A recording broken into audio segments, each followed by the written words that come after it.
J'ai enregistré une intro nickel à peu près 30 fois en studio, à l'extérieur, et puis je réécoute et je me dis non, c'est trop lissé, il y a pas assez d'aspérité, c'est pas assez brut, c'est pas assez vivant, c'est pas assez vrai. Donc voilà, ça va être la nouvelle intro.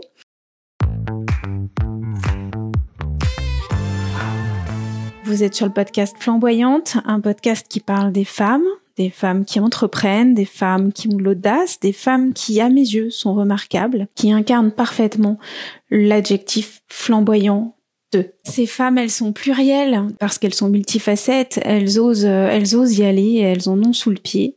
Elles ont pris des chemins de traverse, elles sont audacieuses, elles sont sensibles, elles sont intègres.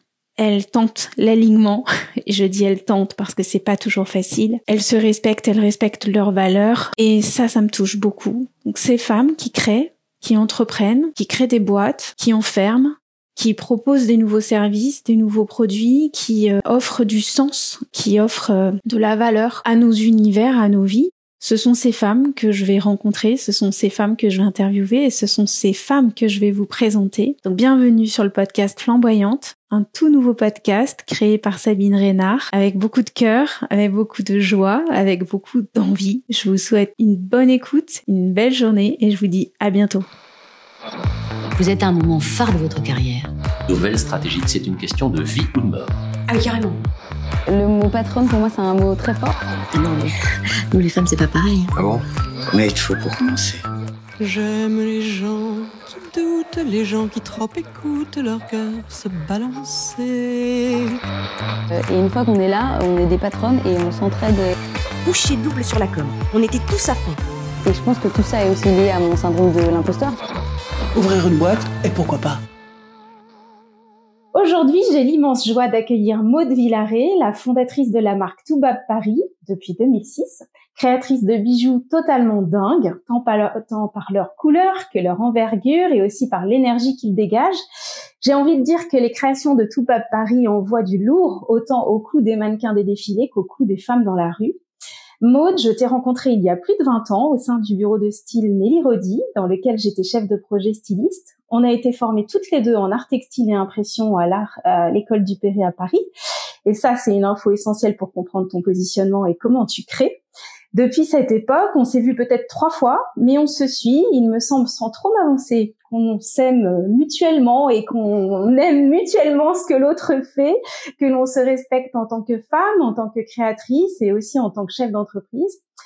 Tu sais que je souhaite, à travers ce podcast Flamboyante, qui ne porte pas son nom pour rien, mettre en lumière des femmes qui entreprennent, qui m'inspirent et qui, à mes yeux, sont remarquables dans le sens qui sont des super nanas chefs d'entreprise, quoi. Il était donc plus qu'évident pour moi de commencer ce podcast avec toi parce que j'ai beaucoup d'admiration pour ton parcours et parce qu'à mes yeux, tu incarnes l'excellence, la créativité, la sensibilité divinement bien. Bon voilà, c'est une intro un peu longue. Je te souhaite la bienvenue dans cet épisode. Je rappelle aussi à nos auditorices que cet épisode n'a pas pour vocation à être coupé et monté. Il sera donc la traduction pure et simple de notre conversation telle qu'elle est. Alors Maud, bienvenue. Pour commencer, est-ce que tu peux nous partager ton humeur du moment et ensuite nous dire ce qu'entreprendre t'a appris jusqu'à aujourd'hui? Alors, bonjour Sabine, bonjour tout le monde. Merci pour ton introduction et tous tes éloges. Merci aussi pour tes engagements et tes valeurs. Mon mood du moment, en ce moment, je suis en France. Je suis contente d'être un peu revenue sur Paris et me nourrir un peu d'autres choses. Voilà. Et est-ce que tu peux nous dire ce qu'entreprendre t'a appris à aujourd'hui? Énormément de choses. Moi, j'ai toujours, j'ai jamais été salariée. Donc, moi, j'ai toujours été à mon compte.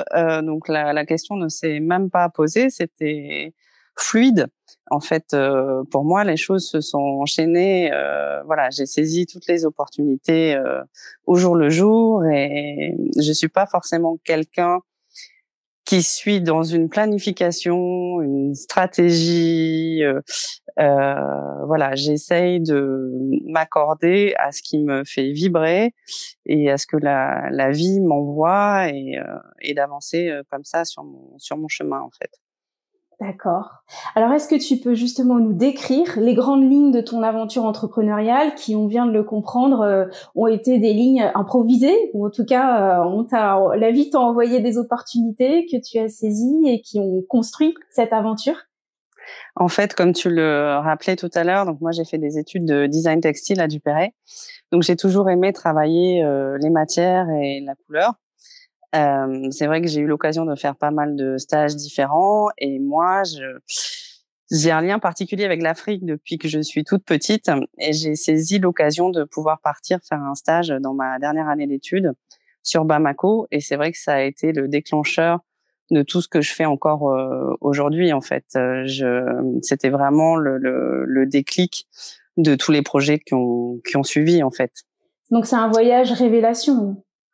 Tout à fait, tout à fait. Et toute mon mémoire de fin d'études, j'ai travaillé autour de ça. Et c'est vrai qu'il y a quelques années, j'ai encore relu les textes que j'avais écrits, donc il y a plus d'une vingtaine d'années, et c'est encore exactement ce que je fais aujourd'hui. Donc voilà, c'est vraiment en résonance avec qui je suis en fait. Donc tu as été guidée et tu t'es laissée guider et porter par cette inspiration, cette aspiration africaine, et pas que.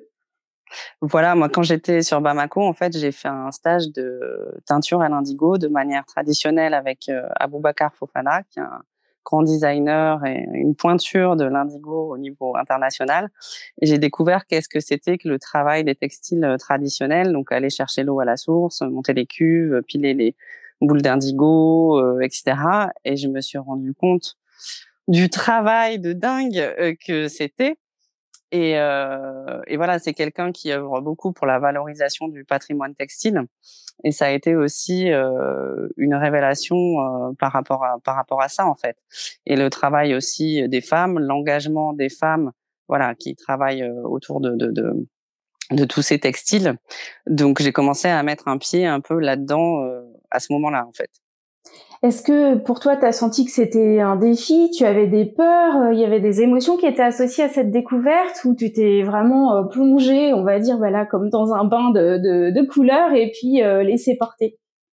En fait, quand je suis revenue, j'ai commencé à fabriquer un peu des accessoires avec les matières que j'avais chinées ça et là. Voilà, j'ai commencé un peu à bosser en freelance. Moi, je suis un tempérament assez indépendant et autonome. Je m'étais jamais vue dans à travailler pour une structure. Et en fait, j'ai toujours avancé sur mon propre chemin. Après, il y a des gens qui trouvent un peu leur épanouissement dans une sécurité, ou peut-être le salariat, ça leur convient mieux. Moi, c'est vrai que je me suis jamais posé cette question-là, en fait. Moi, mon épanouissement personnel, je le trouve dans ma créativité. Après, c'est sûr qu'au quotidien, il y a énormément de challenges. En fait, je me suis un peu lancée comme ça. J'ai commencé à faire un peu des accessoires et puis j'ai eu des grosses commandes qui m'ont obligée à déposer ma marque, trouver des moyens de facturation, trouver des moyens de production, etc. Donc, ça a été beaucoup de challenges d'un coup. Et c'est vrai que dans nos formations artistiques, en fait, on n'est pas formé pour tout ce qui est montage administratif, etc. Enfin, on n'y connaît rien. Donc, j'étais un peu comme ça, lâchée dans la nature et j'ai appris un peu sur le tas. Voilà, donc ça a été aussi des gros challenges. Mais c'est vrai que quand on est dedans, enfin moi je m'en rendais pas compte parce que c'était des choses à faire, il fallait que je les fasse. Il y avait personne d'autre que moi qui allait les faire, donc tu te poses pas de questions en fait. Si tu veux avancer, voilà, tu trouves des solutions, c'est tout. Et je rappelle d'autant plus qu'il y a 20 ans, pour l'avoir vécu aussi, c'était assez nébuleux au niveau juridique et administratif. On était complètement livrés à nous-mêmes. C'était compliqué d'avoir des informations. Donc, c'est vrai qu'il fallait aller à la pêche aux informations pour pouvoir construire tous les éléments qui correspondaient à son nom d'entreprise, etc., à tout le positionnement de sa marque. C'est sûr. Après, moi en plus à l'époque, femme, entrepreneur, dans le milieu du multiculturel, c'était pas simple. C'était pas simple. J'ai eu de la chance d'avoir sur mon parcours des gens aussi qui m'ont bien conseillé, qui ont pris du temps aussi pour m'apprendre. Alors ça allait des choses basiques, hein, comment calculer un prix de revient, comment se positionner, etc., etc. mais c'est en le faisant qu'on fait ses propres expériences, en fait. La plus grosse erreur, ça serait de ne rien faire. C'est forcément en se trompant et en réajustant les choses, on est sans cesse, en fait, en train de se remettre en question. Il n'y a pas de, il n'y a pas de solution magique, il n'y a pas de chaque choix a ses avantages et ses inconvénients.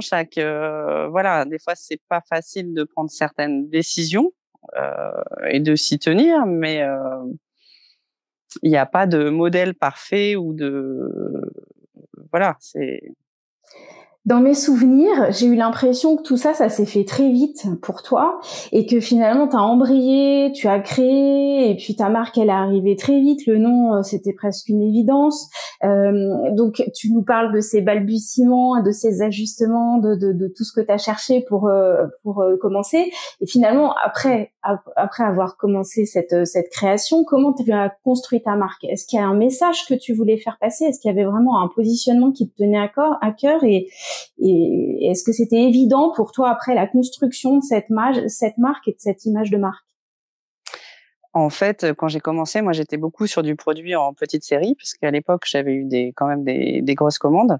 Donc, j'avais travaillé avec des artisans au Burkina, j'ai travaillé avec des femmes en insertion en banlieue parisienne. Enfin, tout l'aspect humain et lien social m'intéressait aussi derrière. J'ai commencé à faire des salons professionnels. Alors, au départ, j'ai fait plutôt des salons de mode éthique. Mais à l'époque, à part des t-shirts en coton bio blanc, il se passait pas grand-chose.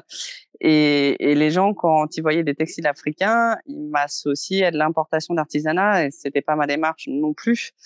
Donc c'était pas évident de se positionner par rapport à ça et je me suis rendu compte que ça me fermait aussi à une certaine cible. Donc après, j'ai essayé de faire des salons professionnels un peu plus larges comme Première Classe, Maison Objet, etc.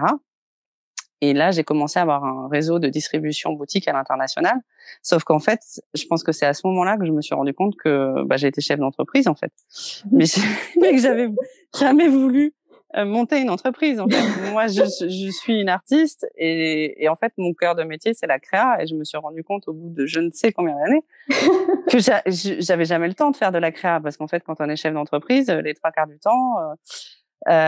c'est de la logistique qu'on fait, c'est du suivi de produits, des problématiques de douane à droite à gauche, des envois, c'est préparer le boulot pour les uns et les autres. Et encore, je déléguais qu'une toute petite partie, les éléments qui rentraient dans la réalisation de mes pièces, mais je faisais tout moi-même. Donc à un moment donné, je me suis rendu compte que travailler 7 sur 7, 16 ou 18 heures par jour, c'était compliqué. J'ai dû faire face aussi à pas mal de problèmes de santé. Et à un moment donné, je me suis dit, mais il faut que je revienne à mon cœur de métier aussi un petit peu autrement. Donc, il faut que je me réajuste.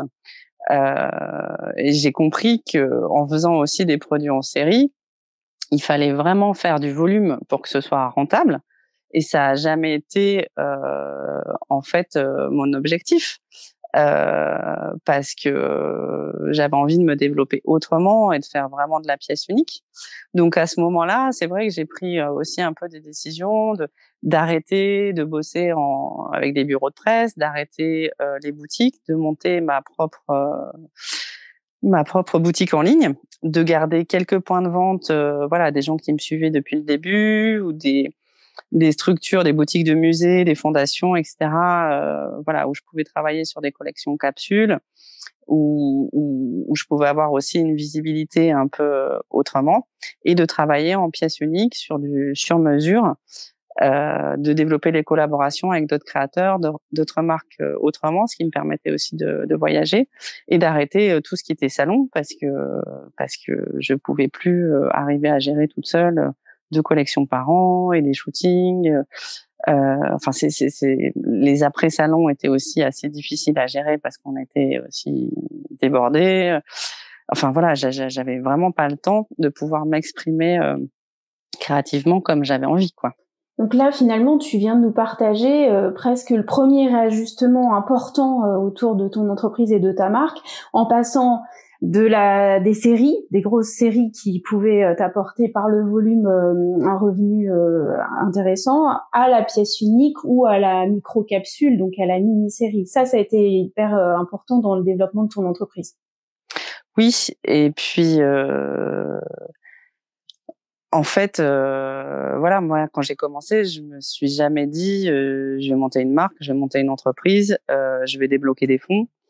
Voilà, moi, j'ai pas du tout été stratégique, enfin, par rapport à ça. J'ai toujours été hors case de tout.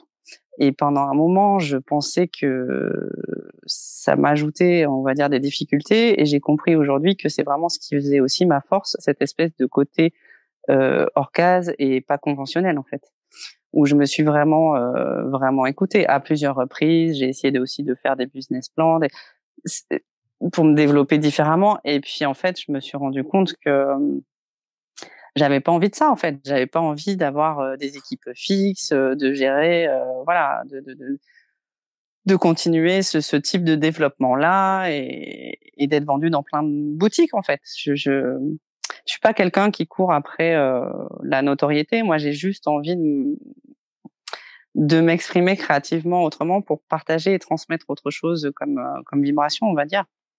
Donc finalement, ce qui te convient le mieux, c'est d'exprimer ton art à travers des pièces uniques et finalement d'avoir peut-être un côté assez élitiste ou en tout cas très haut de gamme dans ta diffusion pour ne toucher que quelques personnes qui vont accueillir cette vibration telle que toi tu l'as pensée et créée.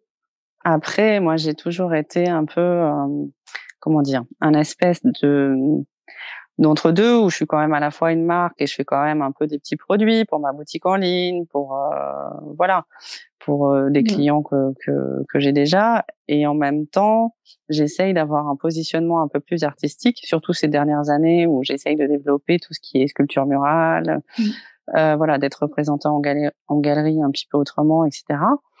Où j'ai aussi toute une partie consulting, formation aux artisans. Voilà, j'essaye d'arriver à me dégager du temps aussi pour ça. Mais voilà, je suis un peu à cheval entre différentes choses, en fait. D'accord. Et alors, ce qui est quand même fondamental et qui reste, je pense, qui perdure depuis le début de ton lancement, c'est l'aventure humaine, puisqu'elle a été fondamentale pour Toubab Paris. T'as constitué des équipes avec des femmes, comme tu le disais tout à l'heure. L'humain fait partie intégrante de ta création et de ton entreprise. Ben, c'est ce qui fait la richesse de ma richesse, en fait. Ce sont les échanges humains. C'est pas ce qu'il y a sur mon compte en banque, hein, mais c'est vraiment une aventure humaine, parce que c'est un choix de vie aussi, où tu fais jamais la même chose tous les jours. Tu gravites dans différents milieux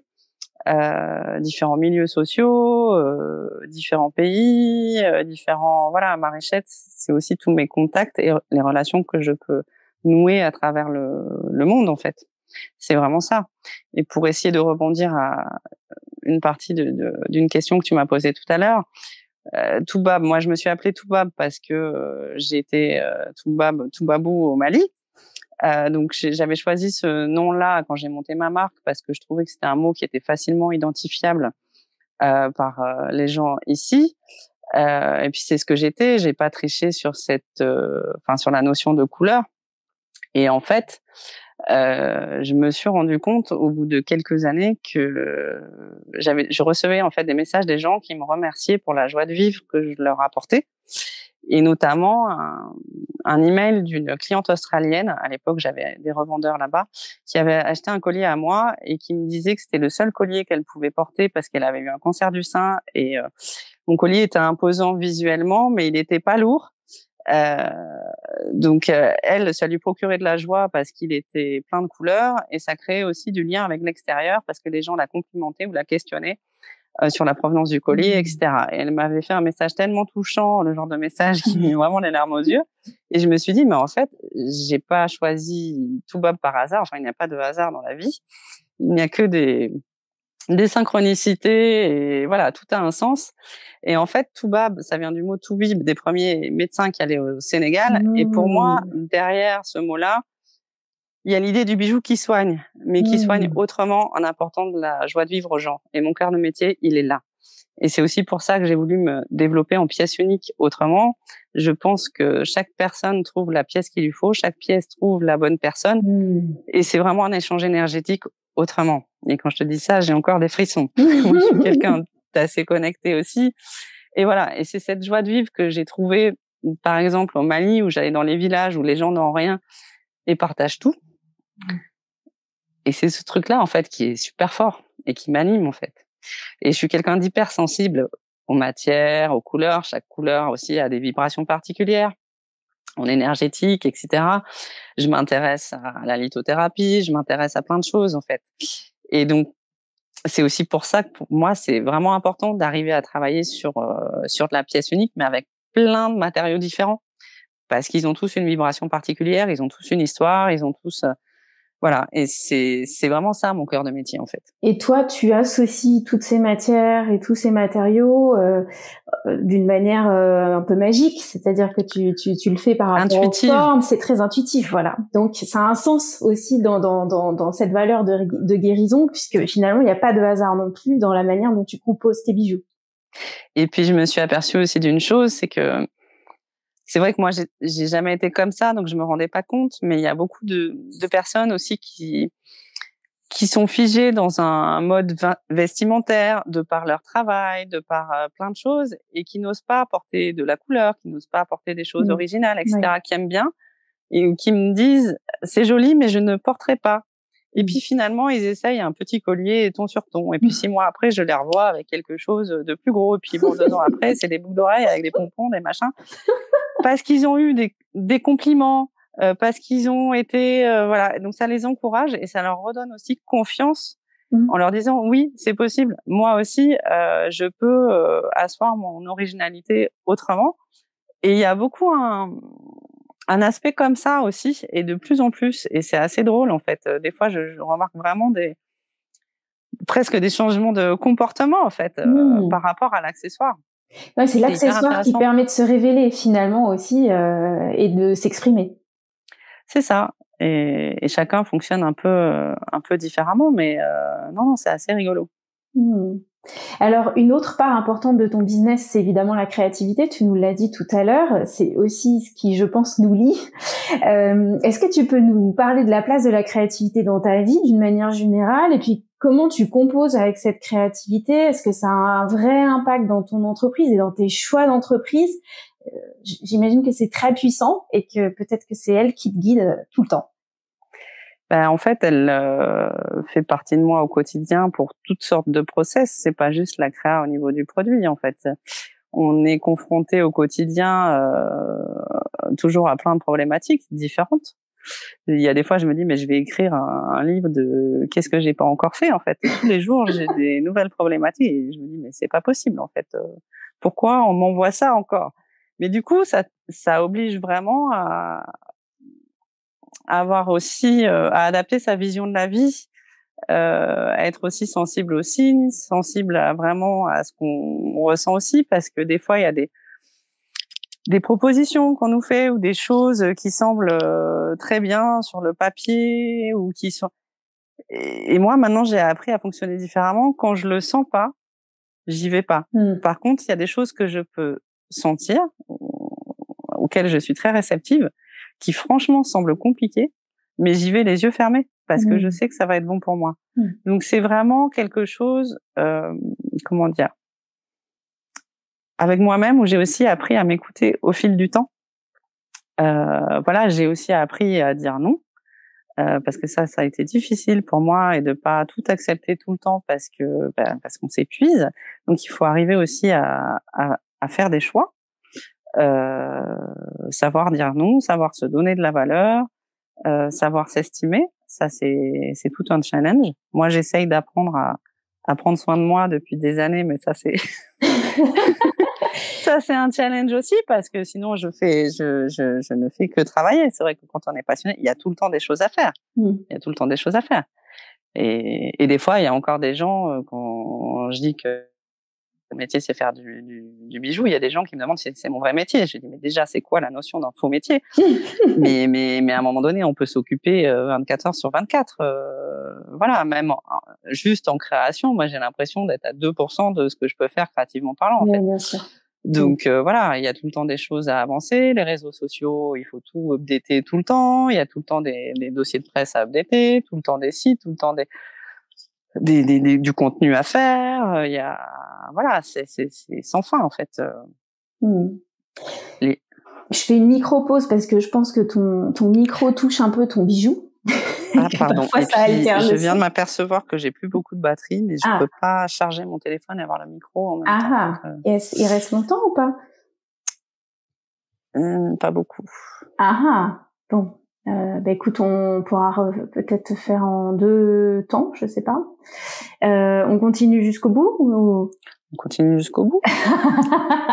Alors justement, je rebondis par rapport au fait. Alors tu prends soin des gens grâce à ta création, ça c'est sûr, je le ressens aussi, bien sûr, depuis longtemps. Et là, on parlait du soin que tu peux te porter à toi. Et justement, tu m'écrivais il y a pas longtemps que tu savais pas t'arrêter, que tu travaillais tout le temps. Alors je sais que tu ressens beaucoup de joie en créant, mais est-ce que parfois, en fait, cette création, c'est un peu un sacerdoce? Est-ce que tu aimerais pouvoir ralentir ou arrêter? Est-ce que tu as déjà eu l'idée de te dire, bon, ok, là, il faut que je stoppe tout, je ne mets plus rien dans mes mains parce que j'ai besoin de temps, parce que j'ai besoin de me reconnecter à moi, j'ai besoin aussi de cette pause pour me régénérer et pour faire attention à moi?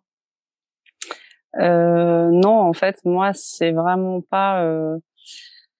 par rapport aux créations produits, ça je pourrais faire sans m'arrêter, même si maintenant je commence à avoir mal aux mains à force de faire les mêmes gestes et enfin ça devient un petit peu compliqué. Mais moi c'est tout l'aspect charge, voilà, s'occuper du commercial, de la communication, administratif, c'est ça qui est vraiment très lourd pour moi parce que j'essaye de faire ça sans y aller à contre-cœur, mais c'est vrai que c'est un poids et ça prend beaucoup de place. Des journées en fait.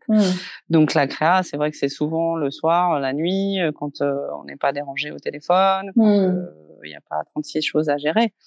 Donc voilà, mais c'est vrai que moi tu me dirais tu fais que de la créa 20 heures par jour presque. Tu signerais tout de suite. Si sur ça, je signe. Alors, bon, c'est un peu couplé, c'est-à-dire que pour moi, la créativité, elle est liée à l'audace. J'ai le sentiment que l'audace, c'est une vraie valeur et que c'est un support pour toi, c'est une posture essentielle dans ton parcours. D'ailleurs, tu nous as presque dit, mais tu vas nous l'expliquer un peu mieux. T'as osé quitter la France et t'installer en Afrique il y a quelques temps.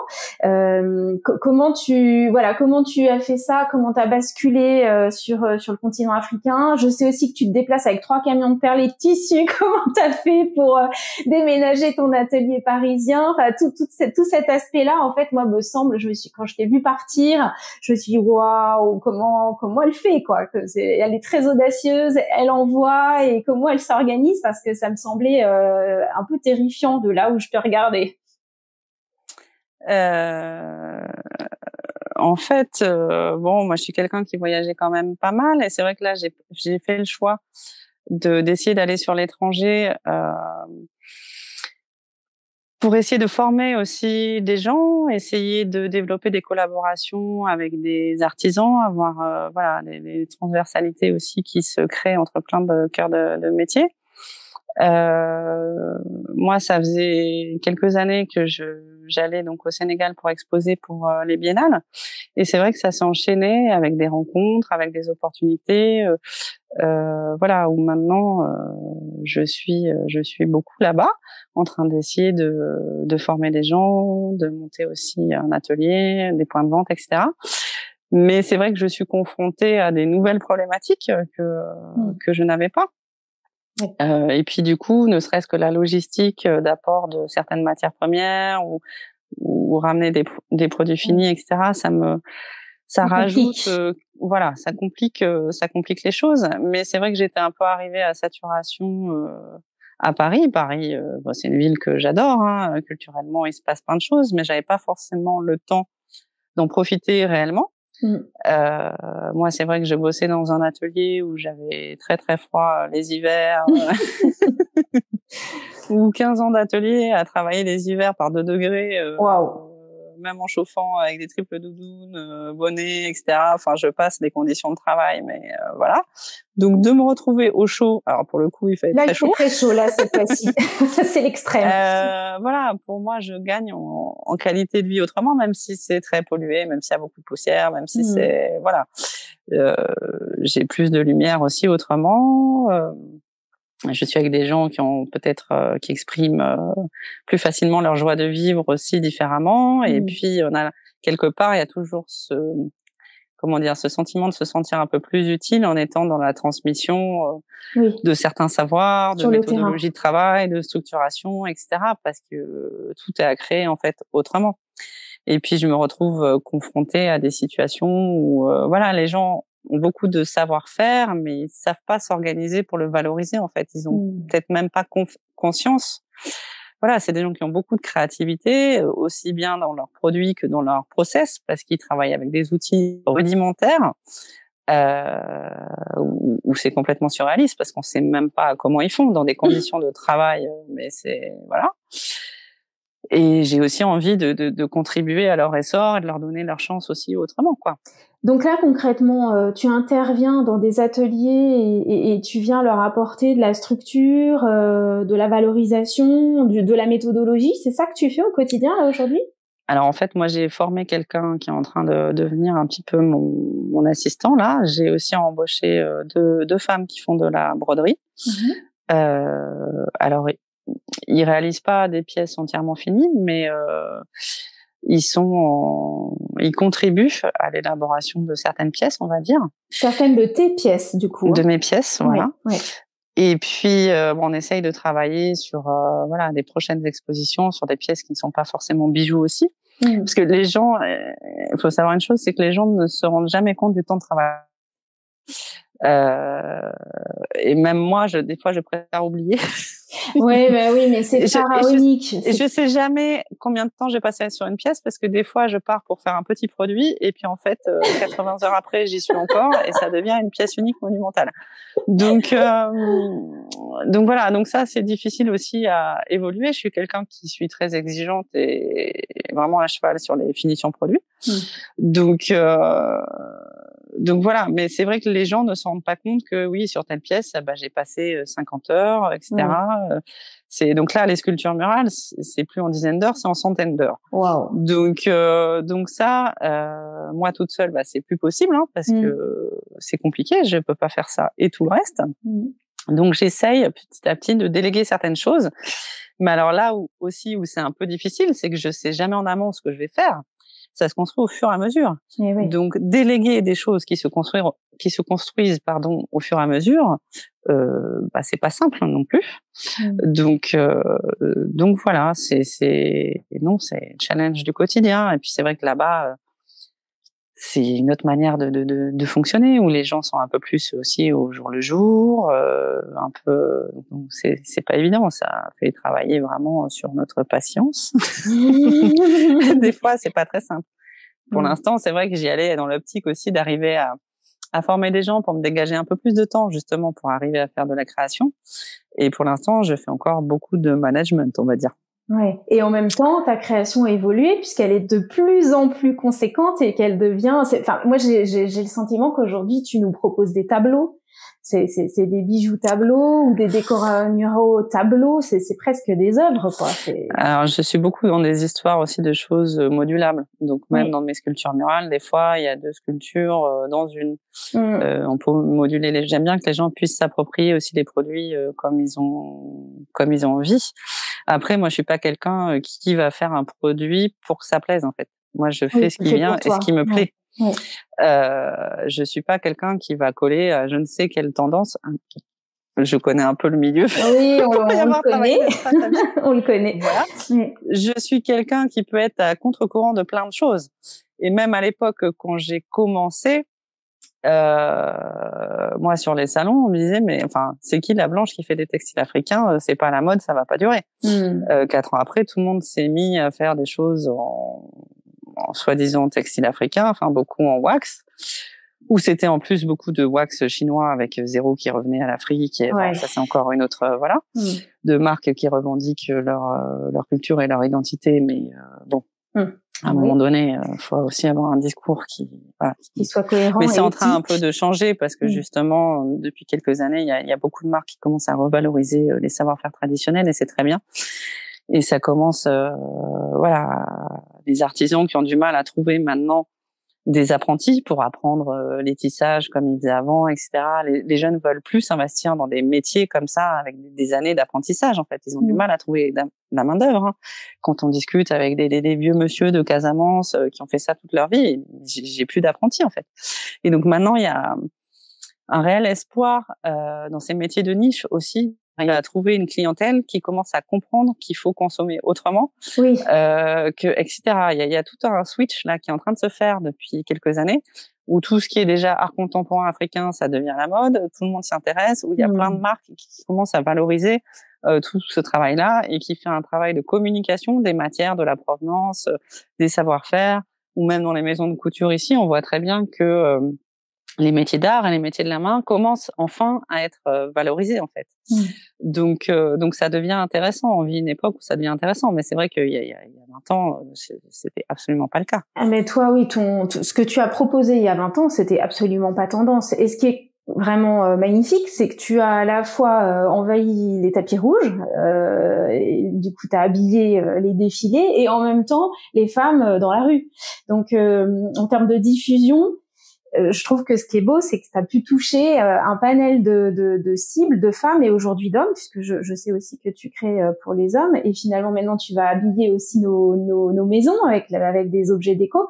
Donc, avec un mouvement qui n'était pas du tout tendance, finalement, tu as diffusé cette joie, cette couleur, cette vibration un peu partout, là où il y avait des personnes qui résonnaient avec tes créations.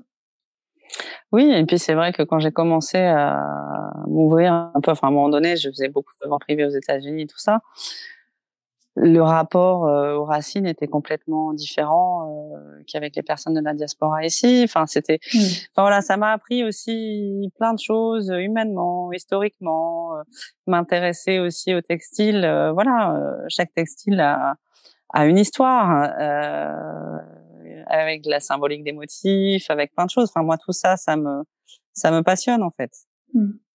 Et alors, on sent vraiment toute cette fibre de création et cet amour de la couleur, du textile et aussi des gens et de leurs mains, puisque tu valorises vraiment ce savoir-faire main.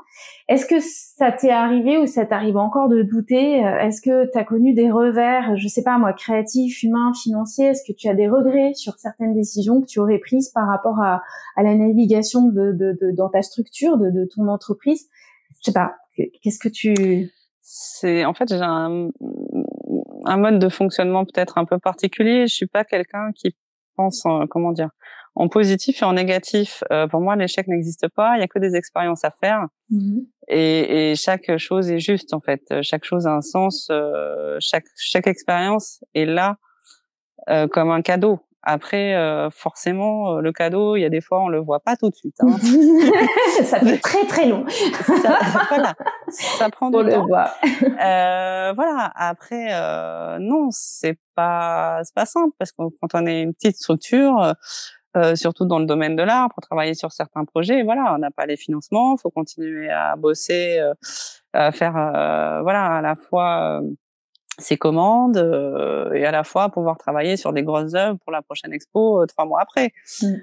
Ou quand on vend, ça rembourse juste l'investissement dans des pièces. Donc on sait jamais à quoi s'attendre. Des fois, on fait des gros événements, on se dit ça va nous rapporter un peu. Des fois, ça nous rapporte rien. Des fois, on fait des petits événements et puis ça se passe très bien et on a un super contact. On peut pas faire de pronostic en fait. C'est pour ça qu'il faut vraiment s'écouter si on sent les choses ou si on les sent pas.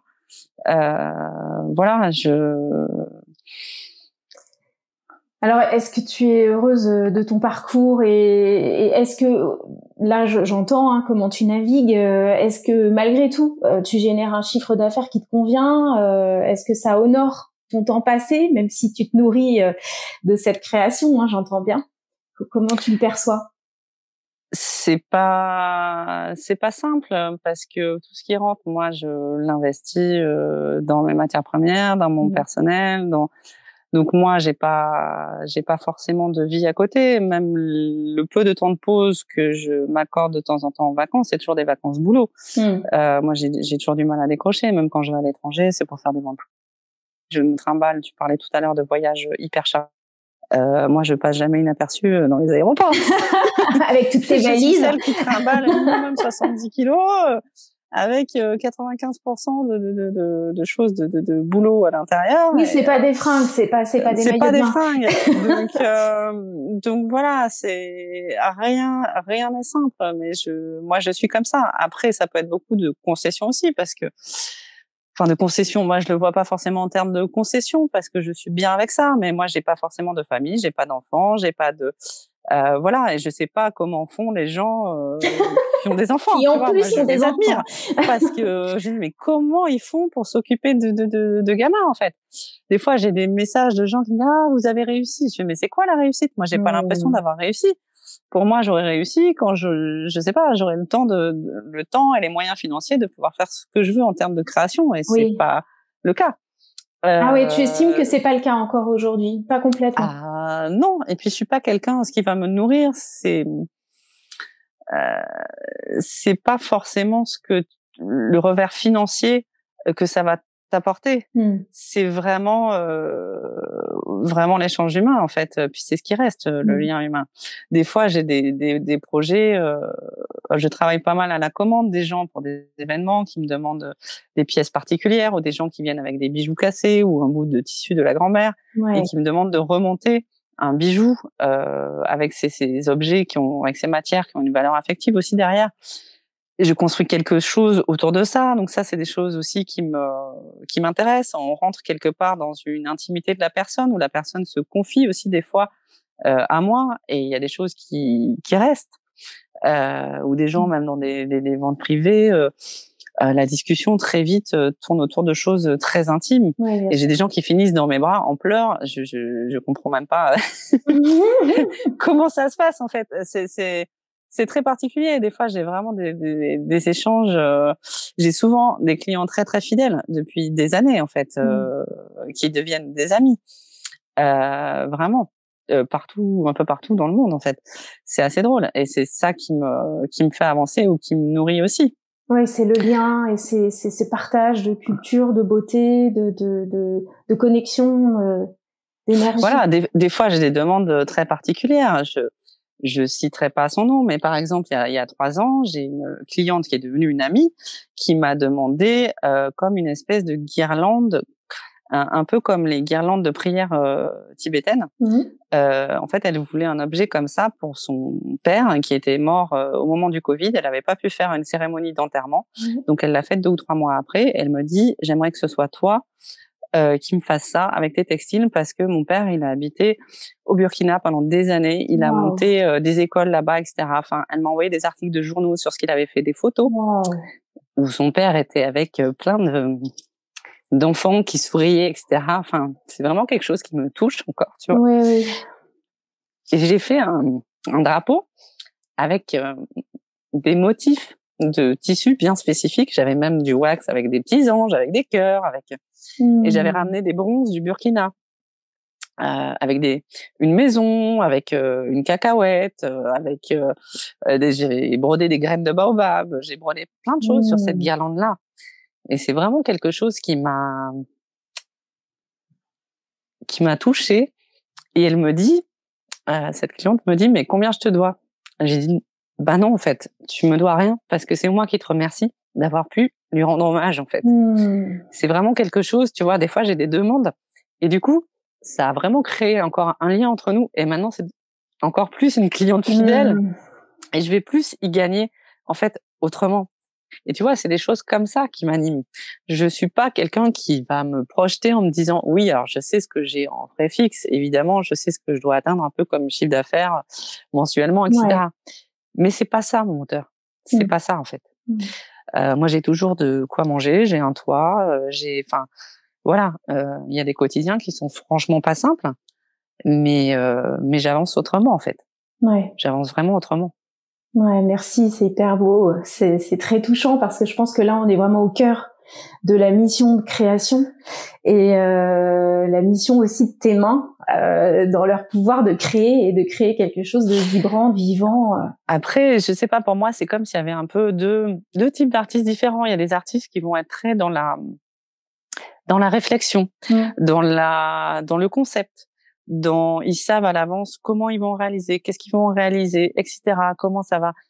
Et c'est très bien. Moi, je suis pas du tout comme ça. Moi, j'ai un travail hyper intuitif.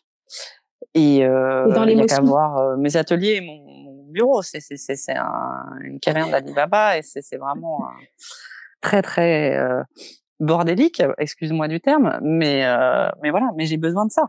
J'ai besoin de ça. Et en même temps, je sais où tout est rangé, qu'est-ce que j'ai. Voilà, tout est prétexte à la création. Ouais, c'est toute ta banque, ta matière première qui est à disposition pour créer. C'est mes trésors, moi, c'est ça mes bébés. Ah, c'est magnifique, merci. Alors, bon, on a bien compris que t'étais pas dans la stratégie, dans le marketing, que t'avais pas de plan, de business plan, mais est-ce que pour toutes les femmes, les flamboyantes actuelles et à venir, est-ce que t'as des tips? Est-ce que tu as des choses vraiment essentielles pour toi que t'aimerais recommander pour pouvoir développer une entreprise tout en se sentant à sa place et épanoui, puisqu'on sent bien quand même que le moteur et l'épanouissement, il est fondamental là, pour tenir autant d'années avec autant d'énergie. Je pense que quand on est aligné à ce qu'on est vraiment, à notre essence, et qu'on fait des choses qui nous procurent de la joie, les synchronicités arrivent à toi et tout s'enchaîne en fait. C'est aussi simple que ça. Quand on a suffisamment d'expérience pour arriver à s'écouter, parce que il y a aussi l'humain apprend malheureusement beaucoup par la souffrance. Moi, j'ai eu plein de problèmes de santé, ça m'a appris aussi à savoir qui je suis et à comment fonctionner autrement en fait. Ouais. Donc voilà, on joue. Pour moi, c'est comme si on jouait une pièce de théâtre ici. Notre incarnation, c'est voilà, on est là pour expérimenter des émotions. Donc c'est à nous de savoir comment on gère ça et voilà. Après, on est confronté en tant qu'entrepreneur à plein de problématiques. Moi, j'ai eu plein de problématiques de copie, des problématiques moi, j'ai eu des attaques racistes. J'ai eu des gens qui m'ont envoyé des messages, mais comment c'est possible de vendre un collier à 300 €? En fait, quand je passe 30 ou 40 heures sur un collier, c'est même beaucoup plus cher que 300 €. Que ce soit moi ou les autres personnes, je peux pas les payer 10 centimes de l'heure, en fait. Donc, les gens ne se rendent pas compte. Mais j'ai vraiment vite compris que de toute façon, il y aura toujours des gens qui critiquent. Il y aura toujours des gens qui vont te dire que c'est pas possible. Il y aura toujours des gens à qui ça ne va pas plaire. Donc c'est vrai que je passe outre ça en fait. Je m'écoute vraiment moi et tu suis ta joie. Tu suis ta joie. Je suis ma joie. Après, dans ma communication, je sais que j'ai plein de choses à améliorer dans tout ce qui est technique là. J'ai l'impression d'être un dinosaure maintenant. Il faudrait que je fasse des formations là. Je commence à m'intéresser un peu à l'intelligence artificielle là, comment ça fonctionne. Je me dis mais c'est incroyable tous ces nouveaux outils qui arrivent. Tu vois, ne serait-ce que pour reparler des bureaux de tendance avant, mais tu te rends compte qu'on faisait encore des planches à la main, des magazines, avec la photocopieuse. C'est fou, c'est fou. Et c'est il y a pas si longtemps. C'était il y a pas si longtemps. C'est ça, j'ai pas l'impression d'être spécialement vieille, tu vois. Et je me dis mais ça va à une allure incroyable. Tous nos métiers changent. Tous les métiers de l'image là, et encore nous on est un peu dedans, on arrive un peu à décoder qu'est-ce qui est le vrai du faux et tout ça. Mais des fois, je vois des visuels sur Instagram de colliers absolument de parures magnifiques. Je me dis, mais s'il fallait faire ça, ça demanderait 2 ans et demi de travail. Comment on peut pas rivaliser avec ces choses-là. Donc, voilà, il y a des fois, je me dis, Alors Maud, on est quasiment à la fin de cet épisode. Est-ce que tu as des ambitions? Est-ce qu'il y a des rêves encore inassouvis? Est-ce que tu as des idées pour la suite du développement de Toubab Paris et puis pour ton développement personnel aussi? C'est quoi? Qu'est-ce qui est prévu là? C'est quoi le plan? Là, il y a plusieurs challenges créatifs qui sont amorcés là. Il y a la Biennale de Dakar là au mois de novembre. Donc ça, c'est un premier projet. Après, là, j'ai des projets de partir au Bénin aussi, faire des ateliers en janvier. Enfin, j'ai plein de sortes de projets un peu différents, voilà. Et puis, j'aimerais bien arriver à mettre en place toutes mes histoires de sculpture murale aussi un peu autrement. Donc ça, c'est les challenges créatifs. Après, les challenges perso, c'est arriver à prendre un jour de congé dans la semaine, se dégager du temps pour faire des cours de yoga de temps en temps, ou voilà. Après, c'est la question que je me posais ce matin. Je me disais, bon, alors elle a toujours un corps de rêve. Est-ce qu'elle arrive à caser du sport dans son activité? Du sport, moi, j'en fais tout le temps parce que je passe mon temps à monter et descendre des escaliers, à trimballer des valises de je sais pas combien de kilos. Voilà, ça maintient la forme, on va dire. Après, je suis quelqu'un qui adore la danse. J'avais failli en faire mon métier il y a 20 ou 30 ans de ça. Si je danse pas, ça va pas. Donc j'ai besoin de ça, c'est mon exutoire en fait, vraiment. Donc tu danses encore beaucoup. Donc je danse, et même il y a des années de ça, je pouvais finir de bosser à 11h du soir, je partais danser jusqu'à 3-4h du matin, 8h j'étais debout, j'enquillais ma journée et rebelote. Hein. Moi je sais pas où je trouvais ma force. Maintenant j'ai un peu moins la vitalité que ce que j'avais quand j'avais 25 ans, mais voilà, j'ai vraiment besoin de ça aussi. Et puis ça m'a aidé à tenir même toutes mes longues nuits blanches pour finir des commandes et tout ça. Moi, j'ai mes musiques latines, je fais mes mini pauses danse de 2-3 minutes et hop là, je me remets. Voilà, c'est mon mode de fonctionnement, quoi. D'accord. Alors pour terminer, est-ce qu'il y a quelque chose que tu aimerais ajouter, quelque chose dont on n'a pas parlé, qui était très important pour toi? Non, après des choses à ajouter, il y en a toujours, hein, il y en a toujours. J'ai rien je pense à rien de vraiment précis. Mais en tout cas, je te remercie de m'avoir donné l'opportunité de m'exprimer aussi. Et non, être entrepreneur, c'est aussi jouer avec ses peurs. Voilà, moi ça m'a permis aussi de vaincre une certaine timidité que j'avais, parce que j'étais quelqu'un de très timide aussi. Donc j'ai appris à oser. Si on n'ose pas, on fait rien. Tu parlais d'audace tout à l'heure. Voilà, il faut pas avoir peur du regard autre, faut pas, voilà, on apprend tous les jours et on est là pour ça. Hein. Et qu'est-ce qui te nourrit là? Est-ce que tu as une ressource à nous partager? Donc on a compris que c'est la danse qui t'aidait à garder le cap, mais est-ce qu'il y a quelque chose que tu as découvert, une inspiration, j'en sais rien, une expo, un film, un livre, une méditation, quelque chose que tu as fait ces derniers temps que tu aimerais partager parce que toi ça t'a vraiment nourri? J'ai tellement de choses qui sont inspirantes. Tout est inspirant. Après, c'est sûr que ça fait toujours du bien de se reconnecter à la nature. Voilà, moi j'ai eu la chance d'être un peu en France et de me reconnecter à ma Méditerranée, tu vois. Moi, ça c'est quelque chose. T'en avais besoin. J'en avais besoin. Pour moi, la nourriture, c'est pareil, c'est très important. Moi, je suis avec mes légumes, mes fruits, voilà, l'alimentation, c'est primordial. Et en Afrique, tu arrives à manger comme tu as envie pour te donner de l'énergie? C'est pas facile parce que moi je suis sujette aussi aux intoxications alimentaires et tout ça, donc il faut faire vraiment attention. C'est pas évident. Et puis il y a plein de légumes qui n'existent pas là-bas, ou alors on les trouve importés, traités, très chers. C'est pas. Donc là, j'étais contente de retrouver. Avec facilité. Avec facilité, mes fenouilles, plein de choses que je trouve pas forcément là-bas, tu vois. Un brocoli, ça y est, c'était Noël, quoi. On est en juillet, enfin là on est au mois d'août, on enregistre au mois d'août, mais bon, vive le brocoli.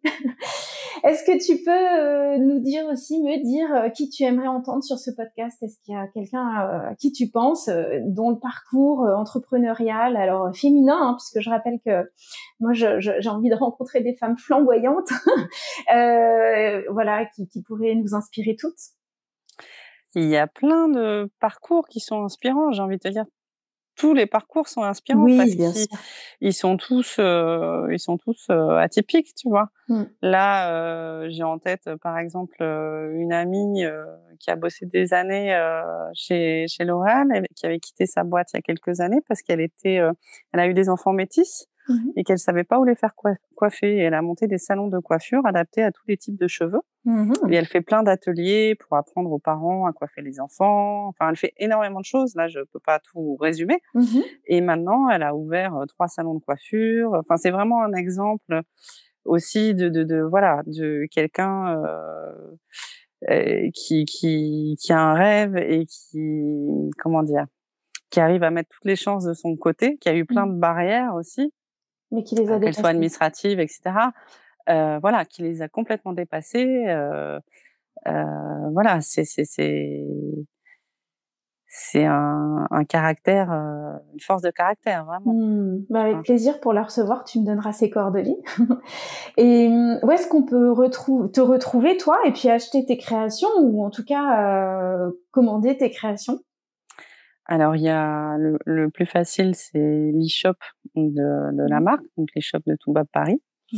Après, par exemple, là dans le sud, il y a une très jolie boutique, la boutique de la Fondation Blacher.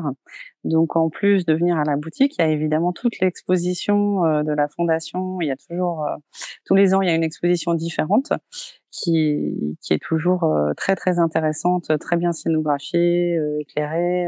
C'est un très joli lieu dans une très jolie région du Vaucluse. Elle est où, cette boutique? C'est à Beaugneux. Ah, Beaugneux, ok. Pas très loin d'Avignon. Voilà, c'est vraiment un très joli endroit où ils font des résidences d'artistes, ils font plein de choses. Ça c'est un petit point de vente coup de cœur. Ils sont tous adorables en plus dans l'équipe, donc dédicace. Et puis évidemment, on te retrouve sur Toubab Paris et on peut découvrir toutes tes collections magnifiques, en tout cas tes pièces uniques qui pour moi, tout assemblées, font une collection magnifique.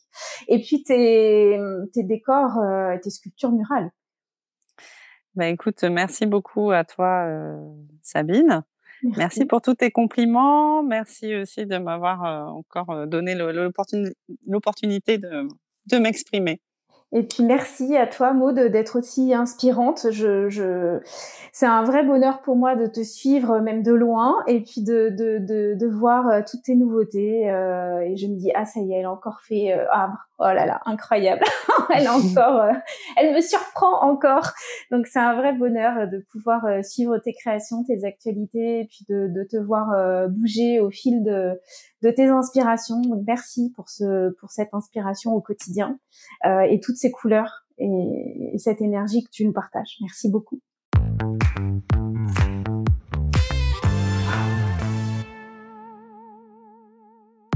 Et voilà, vous avez écouté un épisode de Flamboyante. Cet épisode a été réalisé par Sabine Reynard et monté par Karina Michel. Merci à Laure Brignone pour ses conseils techniques. Si ce partage vous a plu, la meilleure chose à faire est d'aller déposer 5 étoiles et un commentaire sur Apple Podcast ou Spotify et de vous abonner sur votre plateforme favorite pour ne manquer aucun épisode. Pour me contacter, vous pouvez passer par mon compte Instagram. Rendez-vous dans 2 semaines, le jeudi matin, pour un nouvel épisode. Merci et à très bientôt.